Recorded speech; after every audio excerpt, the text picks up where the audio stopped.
मुंबई की सरजमीन पर बड़ी तादाद में मेरी आंखों के सामने मौजूद नौजवान साथियों, बुजुर्गों, मेरी माँओं और बहनों,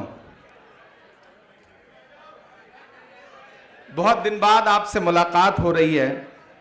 मेरा ख्याल है आखिरी बार आपसे मुलाकात हुई थी जब मैं वर्षा जी के लिए आपके सामने दामन फैला के वोट मांगने आया था, और उसके बाद किसी प्रोग्राम में मुलाकात नहीं हुई आपसे। आज उसके बाद पहली बार हाजिर हुआ हूं। कई महीनों से सोच रहा था चेयरमैन बनने के बाद कि मुंबई जाऊं, मुंबई वालों से मुलाकात करूं, लेकिन कोविड के दौरान ऐसे हालात पैदा हो जाते थे कि प्रोग्राम देने के बाद प्रोग्राम कैंसिल करना पड़ता था, रिस्ट्रिक्शंस बढ़ जाते थे, और आपसे मुलाकात नसीब में अब जाकर के लिखी थी, तो अब आपके बीच में हाजिर हो सका। इधर जो साथी बैठे हैं थोड़ी देर के लिए खामोश हो जाएं। जो बच्चे हैं इन बच्चों को चुप करा लिया जाए। हालांकि बच्चों को चुप कराना मुश्किल होता है, लेकिन आप अपनी पे आ जाती हैं तो बच्चों के वालिद को चुप करा देती हैं, तो बच्चे ही हैं, इन्हें चुप करा लें। न तेरा है न मेरा है ये हिंदुस्तान सबका है, न तेरा है न मेरा है ये हिंदुस्तान सबका है, नहीं समझी गई ये बात तो नुकसान सबका है, जो इसमें मिल गई नदियां वो दिखलाई नहीं देती, महासागर बनाने में मगर एहसान सबका है। मुंबई वालों, आज एक खूबसूरत दिन है, और आज जिस तरह से एयरपोर्ट से लेकर के इस ग्राउंड तक आपने मोहब्बतें दी हैं, जिस तरह से इस्तकबाल किया है, जिस तरह से स्वागत किया है, उसने मुझे इस बात का एहसास दिलाया है कि मुझे याद है आरिफ नसीम खान साहब गवाह हैं इस बात के कि 2013 या 2012 की कोई शाम थी जब मैं पहली बार मुंबई के किसी मुशायरे में आया था, और वो आरिफ भाई का मुशायरा था, और मैंने पहली बार वहां मदरसे की नज्म पढ़ी थी जो पूरी दुनिया में इतनी मकबूल हुई कि उसने मुझे इमरान प्रतापगढ़ी बना दिया। तो इस शहर से मेरा बड़ा गहरा रिश्ता है।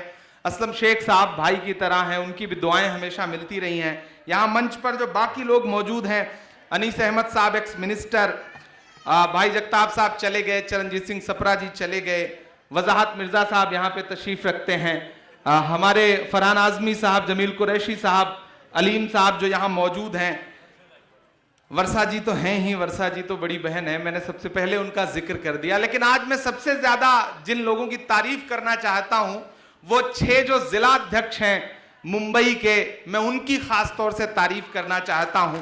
कयूम तंबोली साहब, आजम लेबाई साहब, फिरोज खान साहब, जोहेब साहब, सरवर खान और समीर अख्तर साहब, इन लोगों ने जिस तरह से आज माइनॉरिटी डिपार्टमेंट का जोश और जज्बा और ताकत दिखाई है, उससे मुझे एहसास हुआ है कि मुंबई का माइनॉरिटी डिपार्टमेंट देश के अच्छे माइनॉरिटी डिपार्टमेंट से, किसी भी प्रदेश के माइनॉरिटी डिपार्टमेंट से शानदार काम कर रहा है। इसमें कोई दो राय नहीं है। मैं इस बात के लिए आपकी तारीफ करता हूं। मंच पे जो बाकी साथी भी मौजूद हैं, मैं उनका भी शुक्रिया अदा करूंगा। इकबाल मेमन साहब, उमेर लकड़ावाला साहब, बाकी जो साथी हैं जिनका नाम छूट जाए वो मुझे माफ करेंगे। लेकिन आपसे थोड़ी देर गुफ्तगू करना चाहता हूं, क्योंकि आज आपसे एक सियासी इंसान बन के मुलाकात करने आया हूं। इससे पहले जब भी आता था तो बतौर शायर आता था, आप शायरी सुनते थे, और उसके बाद मैं भी आपकी तालियां समेट के वापस चला जाता था। लेकिन आज चूंकि जिम्मेदारी लेकर के आया हूं तो मेरा फर्ज बनता है कि आपसे थोड़ी देर गुफ्तगू करूं। हम आतिशे सोजा में भी हक बात कहेंगे, हम आतिशे सोजा में भी हक बात कहेंगे, कुंदन की तरह दहर में ताबिंदा रहेंगे। तारीख बताती है कि हर दौरे सितम में हम जिंदा थे, हम जिंदा हैं, हम जिंदा रहेंगे। मुंबई वालों, यकीनन 5 राज्यों के चुनाव हुए हैं, उनके नतीजे आए हैं, और नतीजों ने कहीं ना कहीं आप सबको मायूस किया है। मैं कल राहुल गांधी जी के पास बैठा था और मैंने उनसे बताया कि मैं मुंबई जा रहा हूं, कार्यक्रम है, तो उन्होंने कहा कि इतनी जल्दी, अभी तो चुनाव खत्म हुए थे, तो हमने कार्यक्रम क्यों लगा लिया। तो मैंने उनसे कहा कि भैया ये वक्त जो है वो घर में बैठने का नहीं है, ये वक्त जो है वो सड़क पर उतर करके अपने कार्यकर्ताओं को एहसास दिलाने का है कि हार और जीत तो चलती रहेगी, लेकिन सबसे असल लड़ाई वो है जो सड़क पर खड़ी होकर के लड़ी जाती है। इन फासिस्ट ताकतों को यह एहसास दिलाना है कि मैं डरा नहीं, मैं झुका नहीं, कहीं छुप छुपा के खड़ा नहीं, जो डटे हुए हैं महाज पर मुझे उन सफों में तलाश कर। मैं लगातार खड़ा हूं, मैं लगातार लोगों के बीच में जा रहा हूं। चुनाव के नतीजे आए, लेकिन हमने अपनी मेहनत में कोई कोर कसर नहीं छोड़ी। वर्षा जी यहां गवाह हैं, ये उत्तर प्रदेश में इन्होंने भी बहुत मेहनत की और इस मेहनत का मैं गवाह हूं और मेरी मेहनत की ये गवाह हैं कि उत्तर प्रदेश में मुझे पता था कि नतीजे लगभग वही होने जा रहे हैं, क्योंकि उस तरह की तरंगें आ रही थी। लेकिन आप यकीन करें कि अकेले उत्तर प्रदेश में मैंने सबसे ज्यादा रैलियां की, 67 सभाएं मैंने अकेले की हैं। 38 दिन मैं घर से बाहर रहा। मुझे लगा कि नहीं, चाहे जितने वोट आए, हमारे प्रत्याशी कितनी भी कमजोरी या मजबूती से लड़ रहे हो, मेरा फर्ज बनता है कि मैं उनके साथ खड़ा नजर आऊं। मैं सिर्फ उत्तर प्रदेश में नहीं था, मुझे नसीम भाई, असलम शेख साहब दोनों लोग मिले, मुझे गोवा में भी मिले, मुझे पंजाब में भी साथी लोग मिले, मुझे मणिपुर में भी नजर आए, मुझे उत्तराखंड में भी नजर आए। मैंने देश में 80 से ज्यादा सभाएं की।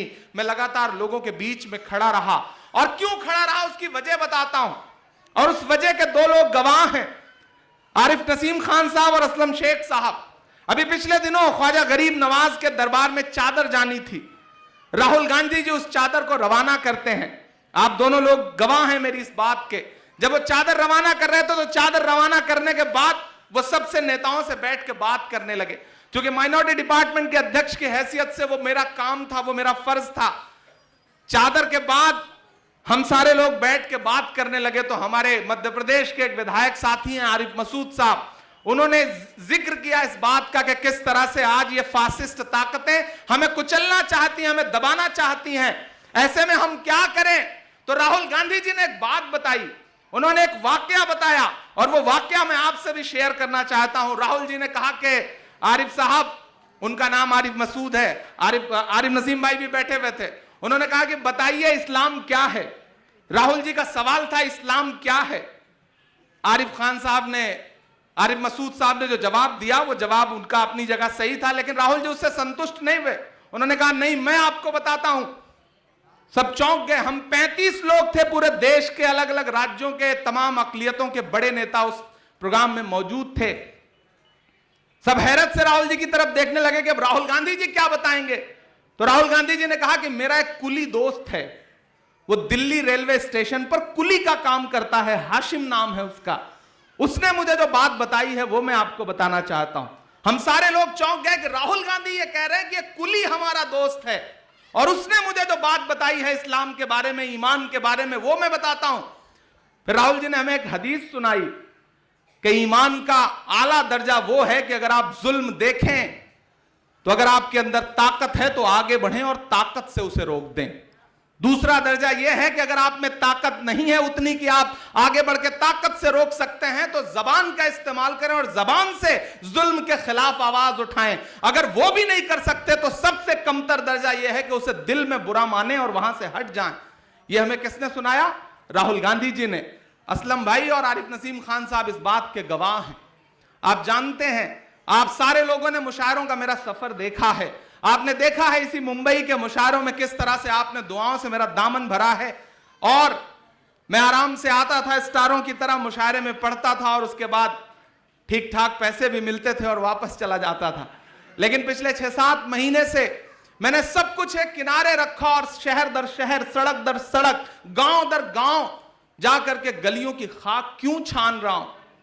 क्योंकि राहुल जी की वो जो बात है ना कि आपके ईमान का एक दर्जा यह है कि अगर ताकत है तो जुल्म के खिलाफ ताकत से लड़ो, अगर ताकत से नहीं लड़ सकते तो जबान से लड़ो, और जबान से भी नहीं लड़ सकते तो दिल से बुरा मानो उसे। मैं उस बात पर अमल कर रहा हूं। मैं शहर दर शहर जा रहा हूं। 5 राज्यों के नतीजे आए। एआईसीसी में कोई नेता बैठने को तैयार नहीं था, लेकिन आप यकीन करें सबसे पहले नतीजों के 4 दिन के बाद मैंने अपने ऑफिस में फोन किया और मैंने कहा ऑफिस खोलो, मैं ऑफिस आ रहा हूं। तो उन्होंने कहा सर एकदम सन्नाटा है। मैंने कहा इसी सन्नाटे को तो तोड़ना है, मैं ऑफिस आ रहा हूं। बैठेंगे ऑफिस में, लोगों से मिलेंगे, उनका हौसला बढ़ाएंगे। और आप यकीन करें कि मैं तकरीबन 8 घंटे आईसीसी बैठा रहा और कम से कम 1000 आदमी मिलने के लिए आया, और जो भी आता था वो यही कहता था कि सर नतीजे अपनी जगह हैं लेकिन हमें लड़ना है, क्योंकि इन फासिस्ट ताकतों के मंसूबे बहुत बुरे हैं। मैं यहां बैठे हुए तमाम साथियों से एक बात कहना चाहता हूं, मुंबई वालों, ये मुंबई है, ये महाराष्ट्र की सरजमीन है।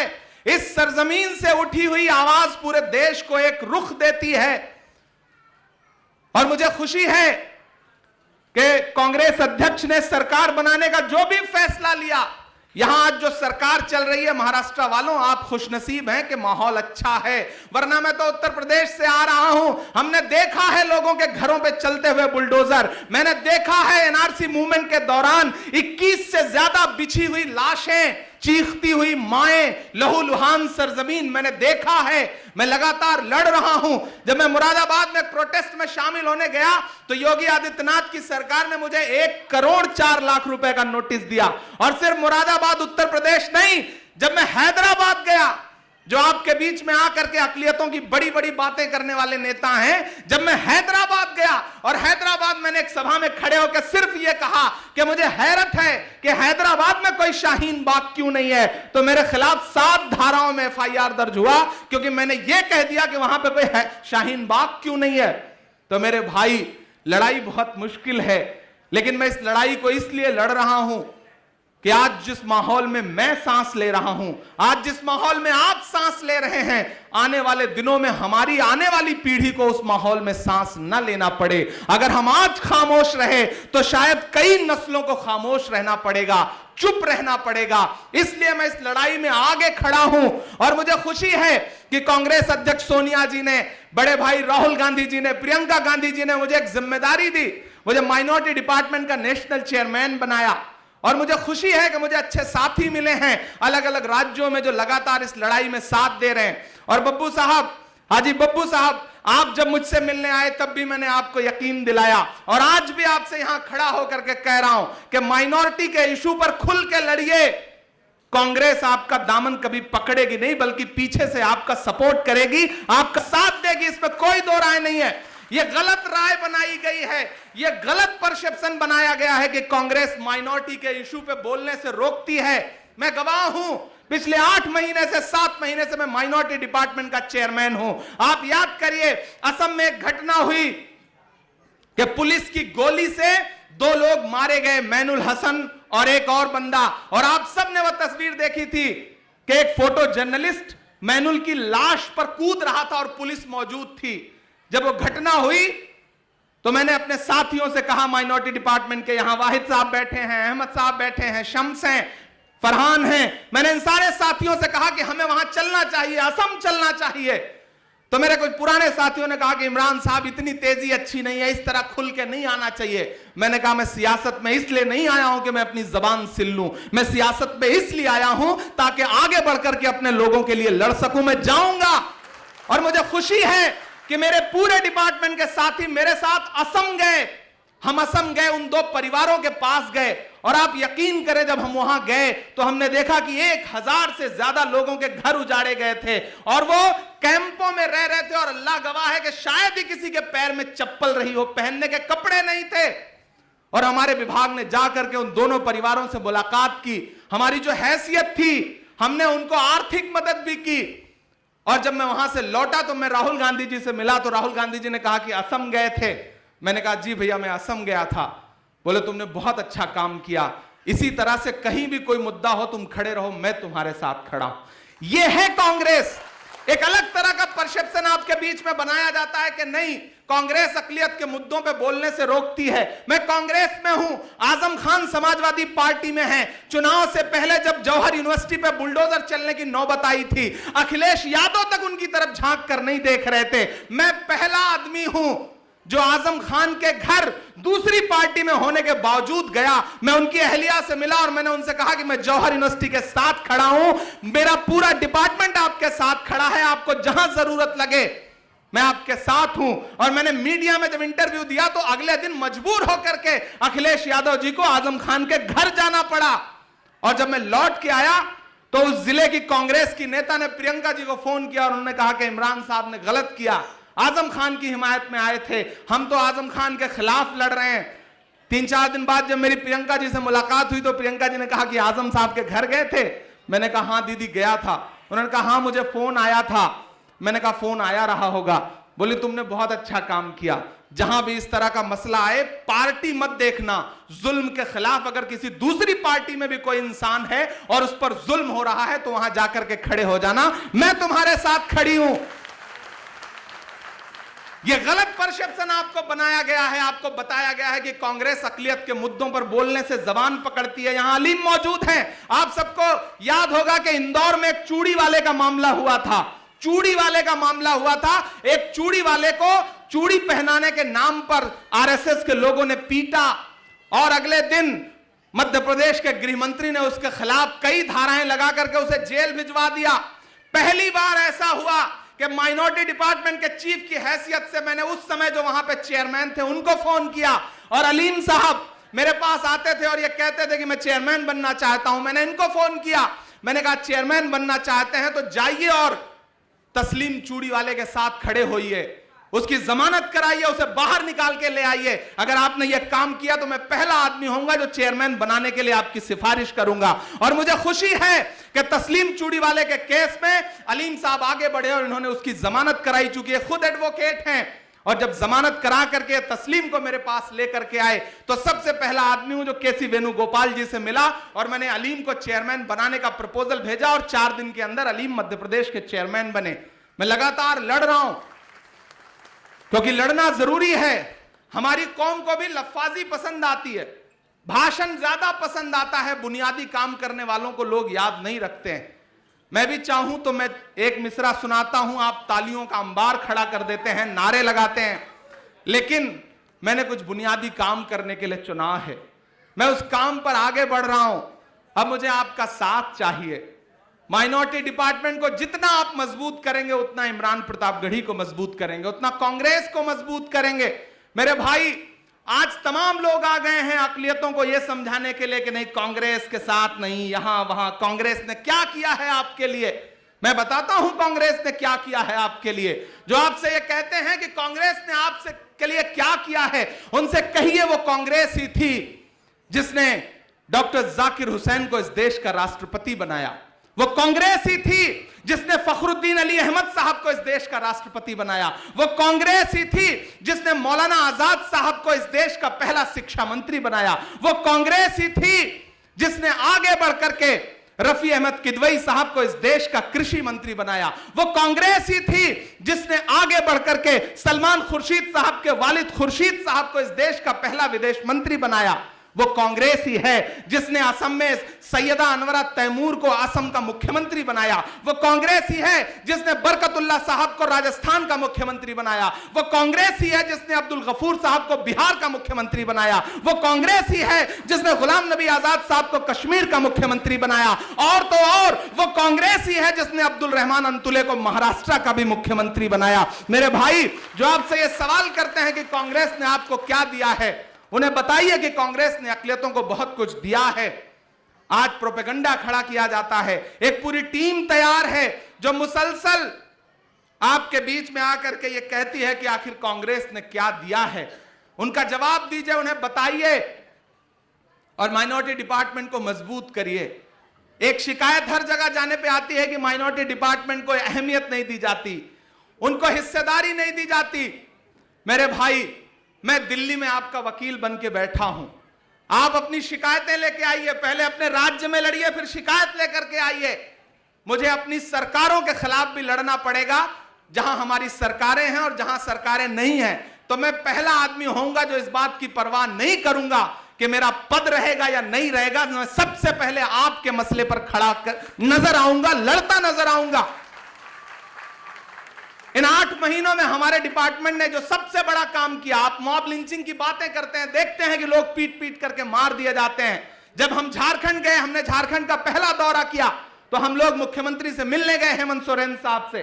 तो उन्होंने कहा, इमरान साहब आप आए हैं, बताइए हम क्या कर सकते हैं। हमने कहा, मैं आपसे कुछ और नहीं मांगने आया हूं, बस एक चीज मांगने आया हूं कि मॉब लिंचिंग के खिलाफ झारखंड में कड़ा कानून बना दीजिए और उसे विधानसभा से पास कर दीजिए। और आपको जान के खुशी होगी कि मेरे आने के 1 महीने के अंदर, लौट के आने के 1 महीने के अंदर झारखंड विधानसभा में मॉब लिंचिंग के खिलाफ ऐसा कानून पास हुआ है कि वो राज्यपाल के यहां से स्वीकृत होकर के आ गया तो शायद किसी की हिम्मत नहीं पड़ेगी कि किसी को सड़क पर चलते हुए पीट करके मार सके। हम लोग लड़ रहे हैं, मुसलसल आपकी लड़ाई लड़ रहे हैं। और आज अपने कार्यकर्ताओं से मिलने आया हूं और मुझे खुशी इस बात की है कि बड़ी तादाद में यहां खवातीन बैठी हैं। मुझे अच्छा लगा, मैं अब तक जितने भी राज्यों में गया सबसे बड़ी तादाद में महिलाएं अगर कहीं दिख रही हैं तो वो मुंबई में नजर आ रही हैं। इस बात के लिए मैं खासतौर से आपको बधाई दूंगा। ये कांग्रेस पार्टी है जिसने उत्तर प्रदेश में एक प्रयोग किया और एक नारा दिया कि लड़की हूं लड़ सकती हूं। मैं अभी वर्षा जी के हाथ में देख रहा था कि अभी भी वो बैंड जो है वो लगा हुआ है लड़की हूं लड़ सकती हूं का। कांग्रेस ने क्या कहा कि लड़की हूं लड़ सकती हूं, 40% टिकट महिलाओं को देंगे और प्रियंका जी ने दे के दिखाया। और उधर भाजपा क्या कर रही है कि अगर हिजाब पहन के एक बेटी स्कूल में जाएगी तो सैकड़ों गुंडे उसे घेर करके नारा लगाएंगे। नफरत की हर ताकत से मोदी जी की यारी है। शिक्षा के मंदिर के अंदर नफरत की तैयारी है। एक बेटी ने इंकलाब का हाथ उठा के बता दिया, एक शेरनी जाने कितने लंगूरों पर भारी है।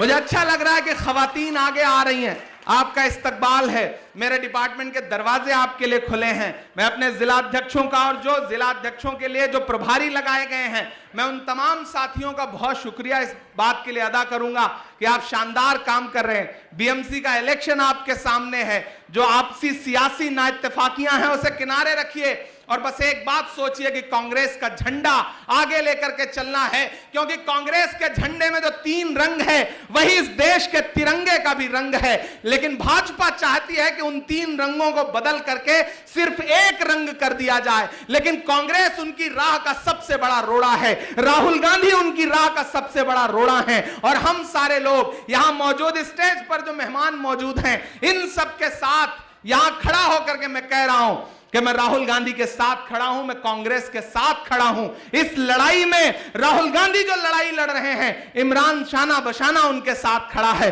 और मुझे पूरा यकीन है कि आप भी सारे लोग खड़े हैं, क्योंकि मैंने देखा है राहुल गांधी को। राहुल गांधी जी के बारे में बाहर मीडिया कितना भी प्रोपेगेंडा फैलाए, लेकिन जो एक बार राहुल गांधी से मिल लेता है वो समझता है कि वो कैसे इंसान है और इस देश में सेकुलरिज्म को बचाने की कौन सी लड़ाई वो लड़ रहे हैं। आपने बहुत भाषण सुन लिया है, मैं बहुत ज्यादा भाषण नहीं दूंगा और एक आध शायरी नहीं सुनाऊंगा तो आप नाराज भी हो जाएंगे, मैं ये भी जानता हूं। तो मैं आपके बहुत सब्र का इम्तिहान नहीं लूंगा, एक छोटी सी नज्म सुना दूंगा, क्योंकि आप बहुत वक्त से यहां पर बैठे हुए हैं।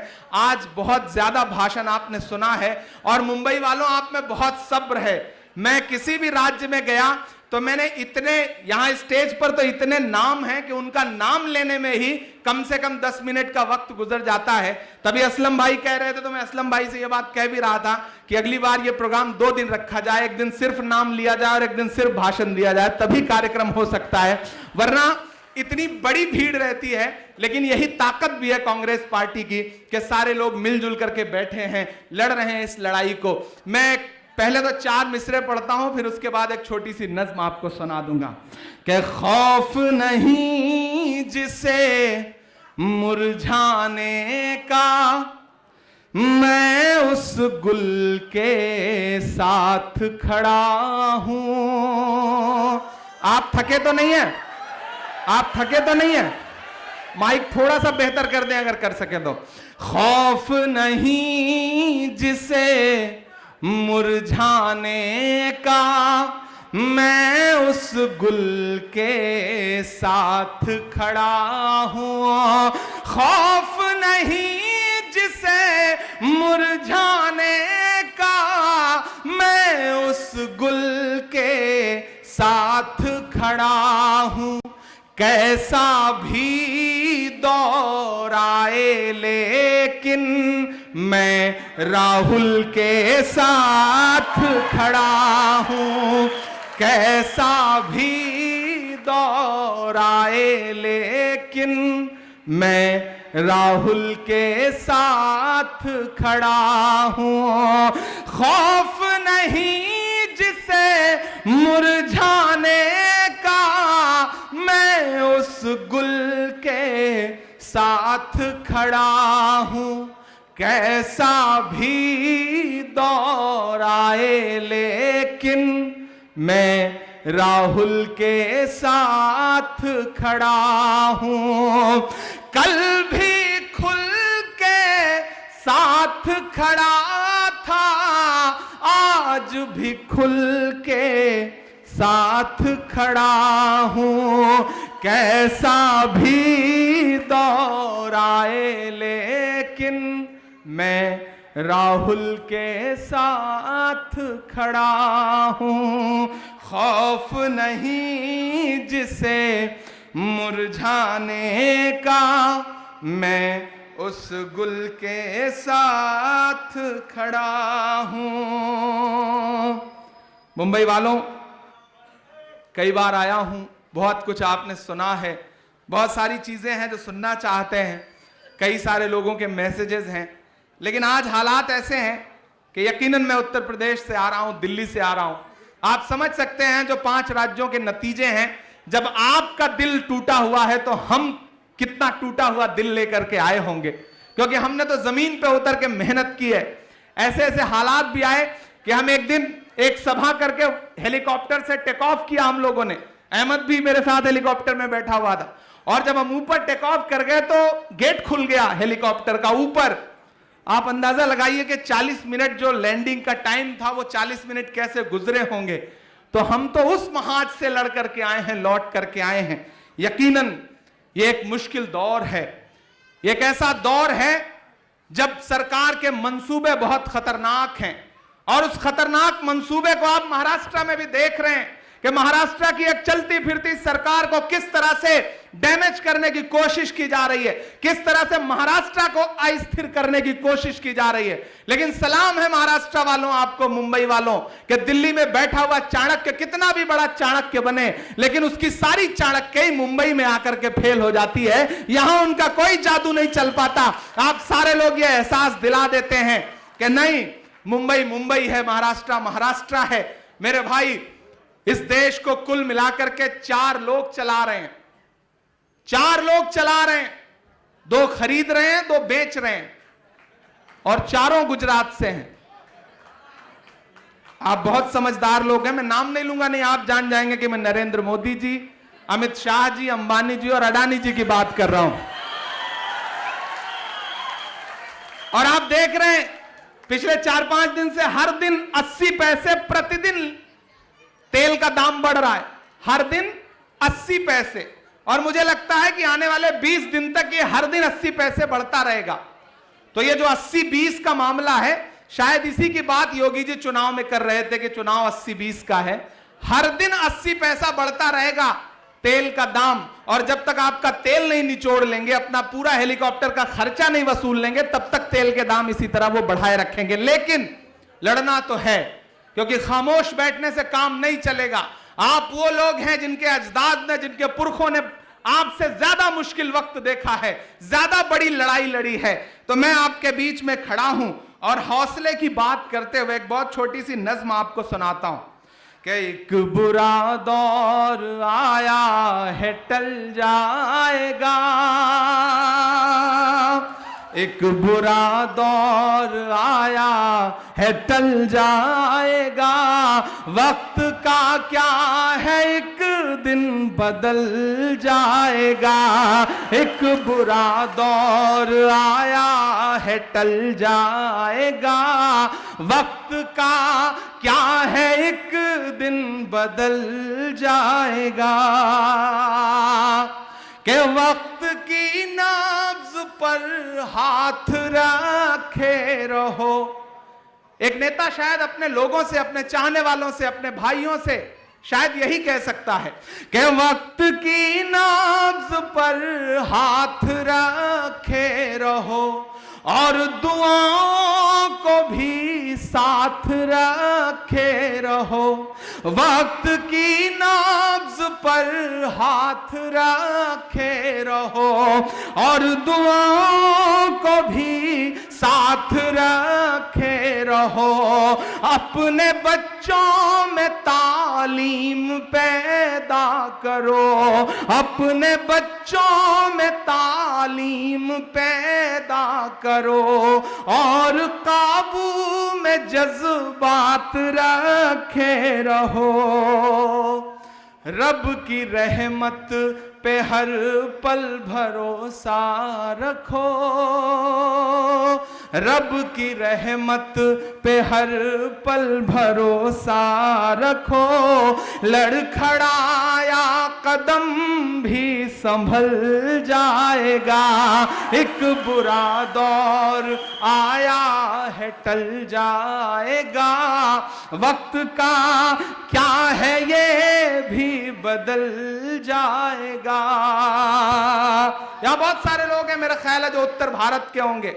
आप सारे लोग जो उत्तर प्रदेश, बिहार और तमाम सूबों से आते हैं, मुझे पता है आप उन सूबों के अपने लोगों के जब हालात देखते होंगे सियासी, तो आपको दुख जरूर होता होगा।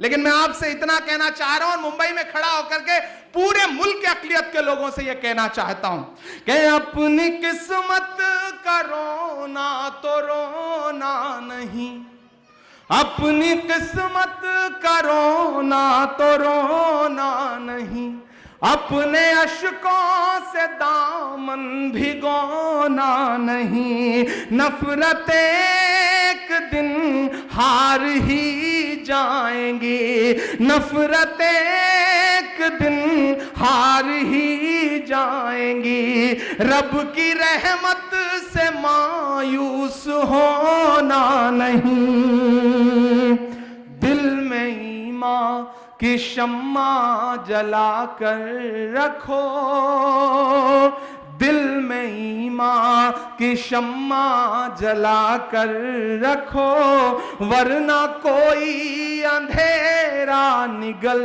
जाएगा, वक्त का क्या है एक दिन बदल जाएगा, ये बुरा वक्त एक रोज टल जाएगा। और आखिरी मिसरे पढ़ता हूं, बहुत देर से आप सारे लोग बैठे हैं, हमें आपसे विदा भी लेना है, कि अपने अजदाद की सीख पढ़ते रहो, अपने पुरखों की तारीख पढ़ते रहो, हुक्मरानों की साजिश समझते हुए जुल्म पढ़ते रहो, चीख पढ़ते रहो, मुल्क में तुम बराबर के हकदार हो,